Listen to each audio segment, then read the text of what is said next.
যখন তোমার থেকে কিছু হারিয়ে চলে যাবে, চোখের পানি ঝরানো যাবে না। চোখের পানি শুধুমাত্র ঝরবে একজনের জন্য। আওয়াজ দিয়ে বলো, তিনি কে?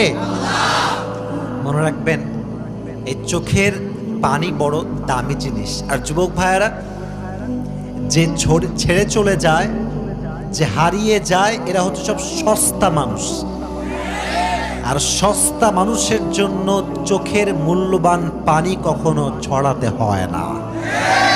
এজন্য আমাদের চোখের অশ্রু তার জন্য ঝরবে যে আমাদের ভ্যালিউ বোঝে, মূল্য বোঝে, আমাদের ব্যক্তিত্ব বোধ বোঝে। আর আমাদেরকে কেউ না বুঝলেও বোঝে তো একজন, তিনি কে? এজন্য চোখের পানি শুধুমাত্র আল্লাহর জন্য ঝরবে। দুনিয়ার কোনো বেঈমানের জন্য চোখের পানি ছেড়ে কান্না করা যাবে না।